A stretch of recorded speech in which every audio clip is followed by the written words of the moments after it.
موضوع الدرس فی اثبات القدرت الکاملہ والبعث بعد الموت، سورۃ الحج، تفسیر ابن کثیر۔ الحمدللہ رب العالمین، والصلاة والسلام علی اشرف الانبیاء وسید المرسلین، سیدنا محمد وعلى آلہ واصحابہ اجمعین۔ اللہم صل علی سیدنا محمد وعلى آل سیدنا محمد کما صلیت علی ابراہیم وعلى آل ابراہیم فی العالمین انک حمید مجید۔ الحمدللہ رب العالمین۔ اعوذ باللہ من الشیطان الرجیم، بسم اللہ الرحمن الرحیم۔ الحمدللہ۔ یا ایہا الناس ان کنتم فی ریب من البعث فإنا خلقناکم من تراب ثم من نطفة ثم من علقة ثم من مضغة مخلقة وغیر مخلقة لنبین لکم ونقر فی الارحام ما نشاء الى اجل مسمى ثم نخرجکم طفلا ثم لتبلغوا اشدکم ومنکم من یتوفى ومنکم من يرد الى ارذل العمر لکی لا یعلم من بعد علم شیئا وَتَرَى الْأَرْضَ هَامِدَةً فَإِذَا أَنزَلْنَا عَلَيْهَا الْمَاءَ اهْتَزَّتْ وَرَبَتْ وَأَنبَتَتْ مِنْ كُلِّ زَوْجٍ بَهِيجٍ ذَلِكَ بِأَنَّ اللَّهَ هُوَ الْحَقُّ وَأَنَّهُ يُحْيِي الْمَوْتَى وَأَنَّهُ عَلَى كُلِّ شَيْءٍ قَدِيرٌ وَأَنَّ السَّاعَةَ آتِيَةٌ لَا رَيْبَ فِيهَا وَأَنَّ اللَّهَ يَبْعَثُ مَن فِي الْقُبُورِ۔ قال المؤلف والمفسر رحمہ اللہ تعالی أدام النفع بعلومه وعلومكم في الدارين آمين إلى أن قال وقوله ثم نخرجكم طفلا أي ضعيفا في بدنه وسمعه وبصره وحواسه وبطشه وعقله ثم يعطيه الله القوة شيئا فشيئا ويلطف به ويحنن عليه والديه في آناء الليل وأطراف النهار۔ اللہ تبارک و تعالی نے ان آیات میں انسان کی تخلیق کے ابتدائی مراحل کا ذکر فرمایا ہے، اور مقصد یہ ہوتا ہے جہاں بھی یہ آیات آئیں گی یاد رکھیں کہ جب ہم پہلے پیدا کرنے پہ قادر ہیں تو دوبارہ پیدا کرنے پر بھی قادر ہیں، تو تمہیں قیامت میں کیوں شک ہے؟ جب اللہ تبارک و تعالی نے تمہیں عدم سے وجود بخشا ہے تو وہ پروردگار عالم تمہیں دوبارہ بھی پیدا کر سکتے ہیں۔ اس بات المعاد پہ سب سے پہلے ابتدائی طور پر تخلیق جو ہے اس کا حوالہ ضرور دیا جاتا ہے، جیسے کہ اللہ تبارک و تعالی نے فرمایا کہ دیکھو ایک انسان نے اولم یر الانسان انا خلقناہ من نطفۃ فاذا هو خصیم مبین، کہ جس کو ہم نے ایک حقیر نطفے سے، حقیر پانی کے چند بوندوں سے پیدا کیا ہے، جب بڑا ہو گیا تو اب یہ اللہ تعالیٰ کے سامنے کھڑے ہو کے جھگڑتا ہے۔ ضرب لنا مثلا ونسی خلقہ قال من یحیی العظام وہی رمیم، مثالیں دیتا ہے کہ دیکھو جی جو چیز مٹی میں مل گئی، ختم ہو گئی، وہ دوبارہ کیسے پیدا ہو؟ اللہ نے فرمایا نسی خلقہ، اپنی پیدائش کو بھول گئے ہو۔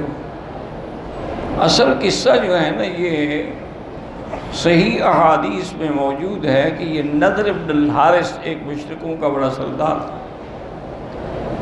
وہ ایک دن حضور صلی اللہ علیہ وسلم کے پاس آیا اور قبرستان میں کسی مردہ کی ایک بوسیدہ ہڈی بھی لے کے آیا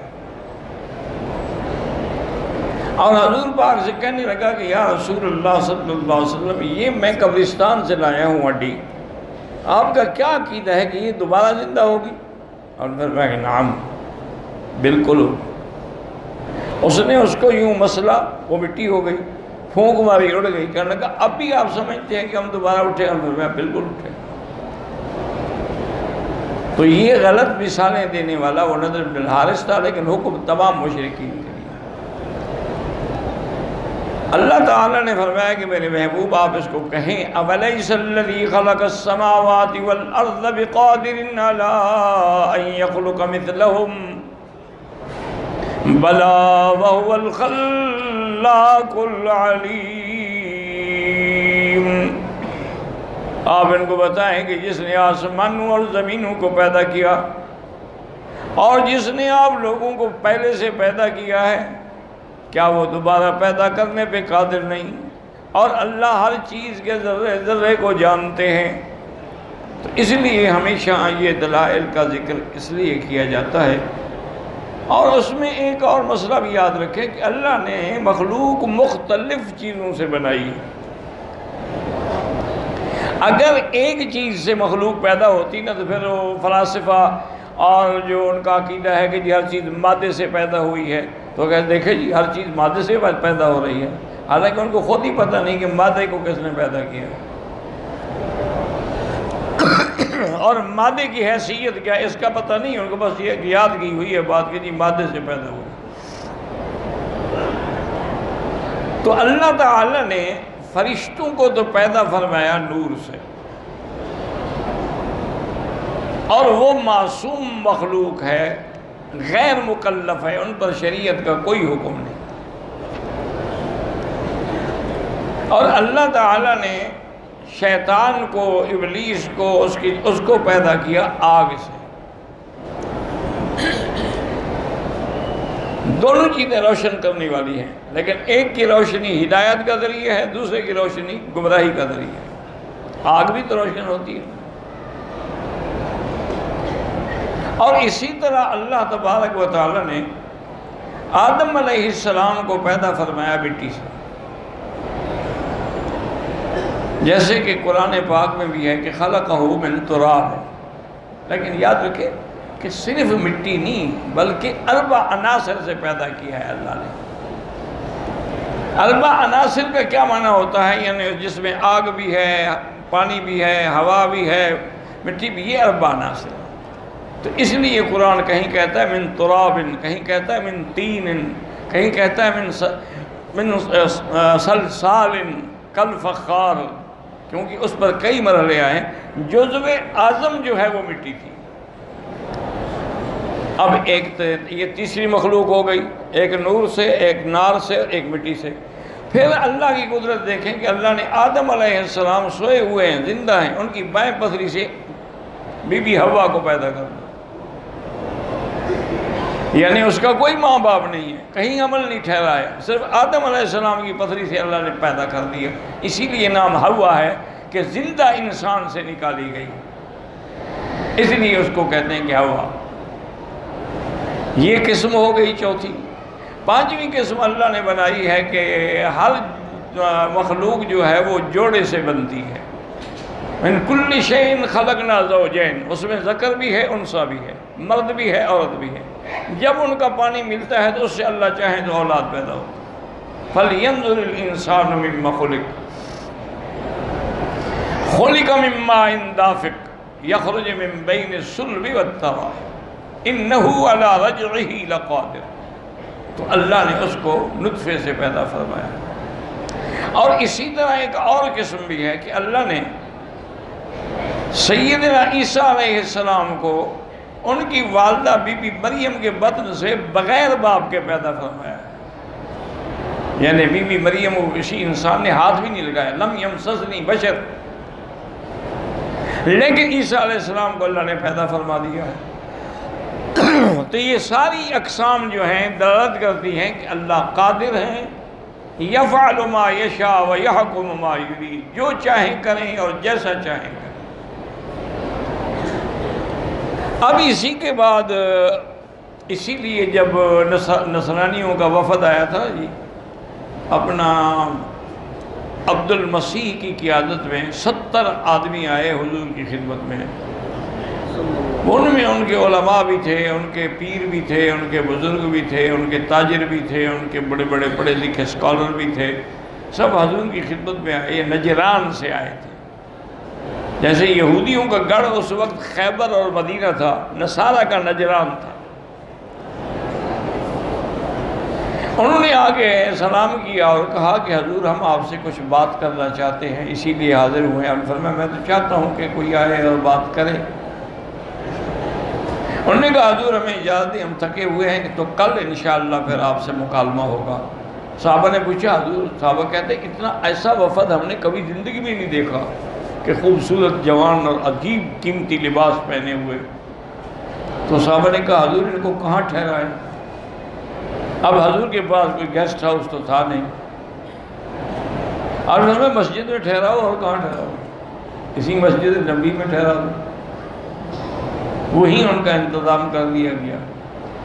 تو مقصد حضور کا یہ تھا کہ 2 باتیں ہو جائیں کہ آدمی اتنا تعصب نہ رکھے کہ کوئی دوسرا تمہاری مسجد میں بھی نہ آ سکے. اور دوسری مقصد یہ تھی کہ جب یہ مسجد میں ٹھہریں گے تو ہماری نمازیں دیکھیں گے، قرآن سنیں گے، رکوع و سجود دیکھیں گے، تسبیحات، تو اس کا بھی ان پر ایک اثر ہوگا. اس لیے بھی آپ نے ان کو ٹھہرا دیا. تو بہرحال جب وہ آئے عبد المسیح کی قیادت میں، انہوں نے بات شروع کی. انہوں نے کہا حضور پہلے تو یہ عرض کرنا ہے ہم نے کہ آپ عیسیٰ علیہ السلام کو مانتے ہیں؟ ہم نے بالکل مانتے ہیں. ہم تو مانتے ہیں کہ عیسیٰ علیہ السلام روح اللہ ہے، کلمت اللہ ہے، رسول اللہ ہے، شان والا پیغمبر ہے. اور یہ بھی ہمارا ایمان ہے کہ وہ آسمانوں میں زندہ موجود ہے. انہوں نے کہا حضور الحمدللہ چلو ایک بات ہو گئی نا کہ عیسیٰ کو آپ مانتے ہیں، تو آپ بی بی مریم کو بھی مانتے ہیں؟ اور میں بالکل، مریم صدیقہ ہے، طاہرہ ہے. ہمارے قرآن میں اس کا ذکر ہے التی احسنت فرجہا. تو انہوں نے کہا حضرت چلو ہمارا دوسرا مسئلہ بھی حل ہو گیا، اب صرف ایک مسئلہ باقی، اس کا جواب دے دیں. کیا حضرت عیسیٰ کے علاوہ دنیا میں کوئی اور بھی بچہ ہے جو بغیر باپ کے پیدا ہوا ہو؟ کوئی مثال؟ اور اگر کوئی مثال نہیں ہے تو پھر ہماری بات مان لیں کہ وہ خدا کا بیٹا ہے. یا تو اس جیسی کوئی مثال بھی تو دیں. تو ابھی سوال و جواب ہو رہے تھے کہ اللہ نے وحی کے ذریعے حضور صلی اللہ علیہ وسلم کو القاء کیا کہ آپ ان کو یہ جواب دیں. آپ نے فرمایا کہ ہاں ان مثل عیسیٰ عند اللہ کمثل آدم خلقه من تراب ثم قال له كن فيكون. عیسیٰ علیہ السلام کی مثال ایسی ہے جیسے آدم. عیسیٰ اگر بغیر باپ کے پیدا ہوا ہے تو آدم کا تو نہ باپ ہے نہ ماں ہے. اس کی چلو ماں تو ہے، اس کا تو باپ بھی نہیں ماں بھی نہیں، اللہ نے مٹی سے پیدا فرمایا ہے. اور اگر باپ نہ ہو وہ بیٹا بن جاتا ہے، تو جس کا باپ بھی نہ ہو ماں بھی نہ ہو وہ خدا بن جائے گا. اب نصارہ کی تو زبان بند ہو گئی، کوئی جواب ہی نہیں دے سکتے. کیا جواب دیں؟ انہوں نے کہا اچھا حضور ہمیں مزید ٹائم دیں کہ ہم آپس میں بیٹھ کے، اب دلائل آپ کے آ گئے ہیں، ہم اس پہ غور کر لیں. کہا بالکل کریں. وہ اپنے مقام پہ چلے گئے اور اللہ پاک نے قرآن میں حکم دیا اپنے نبی کو کہ میرے محبوب اب یہ آپ کے پاس آئے ہیں تو ان کو بھاگنے نہ دیں، ان کو کہیں کہ مباہلہ کریں. آپ ان کو حکم دیں ندعو ابناءنا وابناءکم ونساءنا ونساءکم وانفسنا وانفسکم ثم نبتہل فنجعل لعنت اللہ علی الکاذبین. تم بھی اپنے خاندان کو لے آؤ، ہم بھی اپنے خاندان کو لے آتے ہیں اور میدان میں کھڑے ہو کے دعا کرتے ہیں کہ یا اللہ ہم دو میں سے جو باطل ہو اس کو ہلاک کر. جب حضور نے ان کے سامنے مباہلہ کا چیلنج رکھا نا جی، وہ پڑھے لکھے تو تھے، اہل کتاب بھی تھے، علم بھی تھا، تو ان کے علماء نے کہا کہ کبھی بھی حضور کے سامنے مباہلہ نہ کرنا، کبھی بھی، یہ سچا نبی ہے، اگر اس کے سامنے تم مباہلہ کرو گے تو برباد ہو جاؤ، اب سلو کر لو اور جزیہ دے کے اپنی جان چھڑاؤ۔ انہوں نے کہا حضور ہم مباہلہ نہیں کرتے، آپ سے سلو کرتے ہیں، آپ جو ہمیں حکم فرمائیں ہم اتنا جزیہ سالانہ دیا کریں، ہم پہنچائیں گے، ہمیں اجازت ہے، ہم آپ کے سامنے کھڑے ہو گئے مباہلہ نہیں کرتے۔ حضور نے فرمایا والذی نفس محمد بیدہ، مجھے خدا کی قسم ہے جس کے قبضے میں میری جان ہے، اگر آج یہ میرے مقابلے پہ نکلتے لَأَذْرَمَتِ الْوَادِي عَلَيْهِمْ نَارٌ، اسی وادی میں آگ نکلتی ہے، ان کو جلا کے بھسم کر دیتی ہے ہمیشہ۔ حق کا اس کے ساتھ مباہلہ کرنا کو آسان تو نہیں ہوتا، اور پھر ایک طرف اللہ کا نبی ہو۔ انہوں نے کہا یہ خوش قسمت تھے کہ مباہلے سے بھاگ گئے۔ تو اس لیے ہمیشہ یاد رکھیں کہ اللہ تعالیٰ ان سب چیزوں کا حوالہ دیتے ہیں کہ اے انسان تم خود اپنے اوپر غور کرو کہ اللہ نے تمہیں کس چیز سے بنایا ہے، اور پھر اللہ کا نظام دیکھو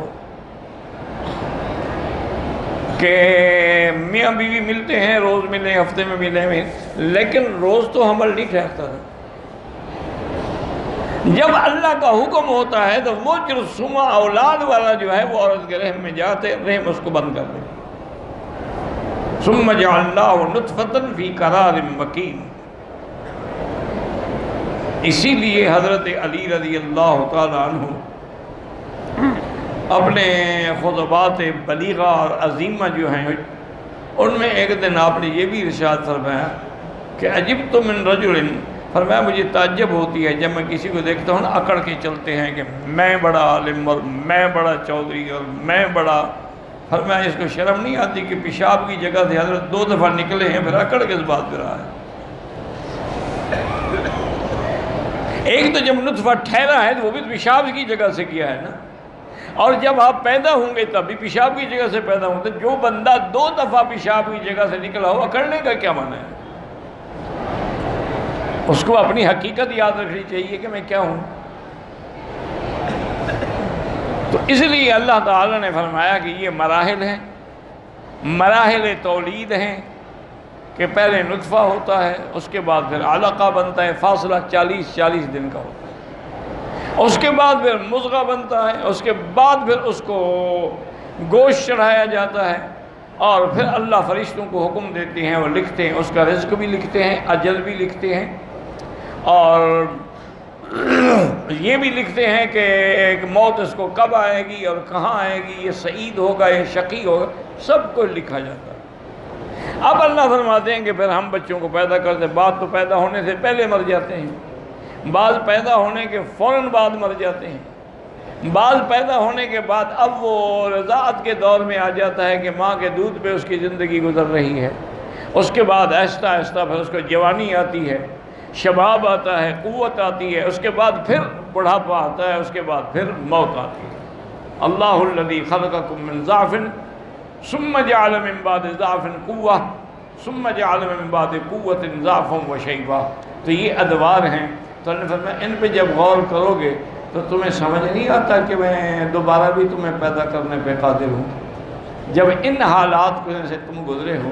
اس لیے فرماتے ہیں ثم نخرجکم طفلا، بالکل چھوٹا سا بچہ، ضعیفا فی بدنہ، بدن میں بھی ضعیف ہے، سننے میں بھی، دیکھنے میں بھی، حواس میں بھی، پکڑنے میں بھی، عقل کے اعتبار سے بھی۔ پھر اس کے بعد اللہ اس کو آہستہ آہستہ قوت دیتے ہیں، شیئن فشیئن، جب قوت ملتی ہے اب چلتا ہے، دوڑتا ہے، بھاگتا ہے، تو والدین کی محبت جوش میں آتی ہے، اور صبح رات دن اس کی حفاظت میں گزارتے ہیں۔ وَلِهَذَا قَالَ ثُمَّ لِتَبْلُغُوا أَشُدَّكُمْ۔ اللہ نے کیسا نظام بنایا، غور کرے۔ اللہ نے فرمایا جب بچہ پیدا ہوتا ہے نہ تو وہ بول سکتا ہے، نہ کوئی چیز چھین سکتا ہے، تو اب وہ کیا کرے؟ اللہ نے اس کو ایک ہی سبق پڑھایا، کہ جب بھی تمہیں تکلیف ہو یا بھوک ہو یا پیاس ہو بس رونا شروع کر دو۔ ادھر بچے نے رونا شروع کیا، جناب سارے گھر والے دوڑ رہے ہیں، ماں آ رہی ہے، بہنیں آ رہی ہیں، سب کیا ہو گیا کیا ہو گیا، دودھ پلا رہے ہیں، پھر جو اچھا پیٹ میں اس کو درد ہوگا، مالش کر رہے ہیں، اس سے نہیں ٹھیک ہوتا، فوراً ڈاکٹر کے پاس بھاگ رہے ہیں۔ صرف رونے سے سارے مسئلے حل ہو گئے۔ اسی لیے اولیاء اللہ کہتے ہیں کہ تم بھی رونا سیکھ لو اللہ کے آگے۔ جب تمہیں رونا آ جائے گا نا تمہارے مسئلے بھی حل ہو جائیں۔ شرط یہ ہے کہ تم دل سے اللہ کے آگے، اللہ کی دربار میں خشیتاً رغبتاً و رہبتاً آنسو بہا کے مانگیں۔ حضور صلی اللہ علیہ وسلم خود بھی کبھی کبھی آپ آنسو بہا کے دعا فرماتے تھے۔ ثم تبلغوا وشدکم یتقامل القوا ویتزاید، پھر تمہارے قوا مکمل ہوتے ہیں، بڑھتے ہیں۔ ویصل عنفوان الشباب وحسن المنظر، پھر تم خوبصورت نوجوان ہوتے ہو۔ ومنکم من یتوفی فی حال شبابہ، تم میں سے کوئی جوانی میں مر جاتا ہے۔ ومنکم من یرد الی ارذل العمر، اور بعض جو ہے ان کو ہم بڑھاپے کی طرف لوٹاتے ہیں۔ وهو الشیخوخۃ الحرم وضعف القوۃ والعقل والفہم، اب اس کی قوت بھی کمزور ہو گئی، عقل بھی کمزور ہو گیا، فہم بھی کمزور ہو گئی۔ وتناقص الاحوال من الخرف وضعف الفکر، اب اس کے احوال جو ہیں اس طرف جا رہے ہیں کہ اب کچھ سمجھنے کے قابل نہیں رہا۔ اس لیے اللہ فرماتے ہیں کہ لا یعلم من بعد علم شیئا، پہلے اللہ نے تمہیں کتنا علم دیا تھا، اب کچھ نہیں جانتا۔ کما قال تعالی اللہ الذی خلقکم من ضعف ثم جعل من بعد ضعف قوة ثم جعل من بعد قوة ضعفا وشیبا یخلق ما یشاء، جو چاہیں پیدا فرمائیں۔ وہو العلیم القدیر، وہ علم والے بھی ہیں اور قدرت والے بھی ہیں۔ وقد قال الحافظ ابو یعلی احمد بن علی بن المثنی الموصلی فی مسندہ حدثنا منصور بن ابی مزاحم حدثنا خالد الزیات حدثني داود ابو سلیمان عبد اللہ بن عبد الرحمن بن معمر بن حزم الانصاری عن انس بن مالک رضی اللہ تعالی عنہ رفع الحدیث، رفع الحدیث کا معنی ہوتا ہے کہ اس نے حضور کی تک پہنچائی کہ میں نے یہ بات حضور سے سنی ہے۔ ایک ہوتا ہے کہ صحابی کا اپنا قول ہوتا ہے، وہ مرفوع نہیں ہوتا، وہ پھر موقوف کہلاتا ہے۔ قال المولود حتى يبلغ الهنس ما عمل من حسنة كتبت لوالديه او لوالد والديه لوالده او لوالديه، مولود جب بچہ پیدا ہوتا ہے جب تک کہ وہ بالغ نہیں ہوتا، اگر وہ کوئی اچھا کام کرتا ہے تو اس کے والدین کے حق میں لکھا جاتا ہے۔ وما عمل من سیئة لم تكتب عليه ولا على والديه، اگر اسی یعنی بچپن کے اندر اس سے کوئی غلطی ہوتی ہے تو نہ اس پر لکھا جاتا ہے نہ والدین پہ لکھا جاتا ہے۔ فَإِذَا بَلَغَ الْحَنْسَ أَجْرَ اللَّهُ عَلَيْهِ الْقَلَمِ، اب جب بالغ ہو گیا، جوان ہو گیا تو اللہ کی تقدیر کی قلم چل پڑی۔ عمل الملکان اللذان کانا باوئی حفظا وئی شددا، اللہ فرشتوں کو حکم دیتے ہیں کہ اب تم اس کے ساتھ رہو اور جو حرکت کرے، جو کام کرے، جو وہ سب لکھتے جاؤ۔ فَإِذَا بَلَغَ 40 سَنَةً فِي الْإِسْلَامِ أَمَنَهُ اللَّهُ مِنَ الْبَلَايَا، اور جب اللہ اس کو 40 سال کی عمر میں پہنچاتے ہیں تو ان 3 بلاؤں سے اللہ محفوظ کر دیتے ہیں۔ الجنون والجزام والبرس، اللہ اس کو پاگل پن سے، جنون دیوانگی، اور اس کے بعد جزام کوڑ کی بیماری، اور برس کہتے ہیں اللہ معاف کرے جو سفید داغ ہو جاتے ہیں، یہ بڑی بری بیماریاں ہیں۔ حضور نے پناہ مانگی ہے کہ اللہم انا نعوذ بک عن البرس والجنون والجزام وعن سیء الاسقام، او کما قال النبی صلی اللہ علیہ وسلم فَإِذَا بَلَغَ 50، جب 50 سال کا ہوتا ہے خَفَّ اللَّهُ حِسَابَهُ فَإِذَا بَلَغَ 60 رَزَقَهُ اللَّهُ الْإِنَابَةَ إِلَيْهِ مَا يُحِبُّ، جب 60 سال میں ہوتا ہے تو اب اس کا رجوع اللہ تعالیٰ کی طرف ہو جاتا ہے۔ فَإِذَا بَلَغَ 70 أَحَبَّهُ أَهْلُ السَّمَاءِ، جب 70 سال کا ہوتا ہے تو آسمان کے فرشتے بھی اس سے محبت کرتے ہیں۔ فَإِذَا بَلَغَ 80 كَتَبَ اللَّهُ أَصْنَادُ جَاوَزًا سَيِّئَاتِهِ، اور جب 80 سال کا ہو جاتا ہے اس کی نیکیاں لکھی جاتی ہیں لیکن اس کی غلطیاں نہیں لکھی جاتی۔ فإذا بلغ 90 غفر اللہ له ما تقدم من ذنبه وما تأخر. اور جب وہ 90 سال کا ہو جاتا ہے اللہ اس کی پہلی اور بعد کی غلطیاں سب معاف کر دیتے ہیں. وشفعه فی اہل بیتہ، اور اللہ اس کو اپنے گھرانے میں اس کی شفاعت کو بھی قبول کریں گے. وقد امین اللہ، اور لکھ دیا جاتا ہے کہ اللہ کا امین ہے. وکان اسیر اللہ فی ارضہ، اللہ کی زمین میں گویا کہ پابند ہے. فإذا بلغ ارذل العمر، جب یہ بالکل اس عمر میں آ جاتا ہے کہ جب کچھ سمجھنا ہے. لکئی لا یعلم من بعد علم شیئا کتب اللہ مثل ما کان یعمل فی صحتہ من الخیر فإذا عمل سیئۃ لم تکتب علیہ. اللہ حکم دیتی ہیں کہ جوانی میں یہ جو اچھے کام کرتا تھا اب تو بوڑھا ہو گیا، معذور ہو گیا، نہیں کرتا کہ لکھتے رہو. لیکن یاد رکھیں حدیث جو ہے بالکل غریب ہے اور اس میں کافی غرابت ہے. هذا حدیث غریب جدا وفیہ نقارۃ شدیدۃ. لیکن بعض بات ایسی ہوتی ہے کہ جن کے شواہد دوسری حدیثوں میں موجود ہوتے ہیں. وما هذا قد رواه الامام محمد بن حنبل فی مسند موقوفا ومرفوعا. کہتے ہیں باوجود اس کے کہ اس میں غرابت ہے لیکن امام محمد بن حنبل نے اس کو موقوف بھی نقل کیا ہے، مرفوع بھی نقل کیا ہے. فقال حدثنا ابو النضر قال حدثنا الفرج قال حدثنا محمد بن عامر عن محمد بن عبد الله العامری عن عمرو بن جعفر قال اذا بلغ الرجل المسلم 40 سنة امنه الله من انواع البلايا من الجنون والبرص والجذام. فاذا بلغ 50 لين الله حسابه، اس کا حساب نرم کر دیا جاتا ہے. فاذا بلغ 60 رزقه الله انابة يحب الله عليها. فإذا بلغ 70 أحبه الله أبواب السماء. وإذا بلغ 80 تقبل الله حسناته عنه سيئاته. وإذا بلغ 90 غفر الله له ما تقدم من ذنبه وما تأخر. وسمي أسير الله في أرضه وشفع في أهله. ثم قال حدثنا الشام قال حدثنا الفرج قال حدثني محمد بن عبد الله العامري عن محمد بن عبد الله بن عمرو بن عثمان عن عبد الله بن عمر الخطاب النبي صلى الله عليه وسلم. والله أعلم.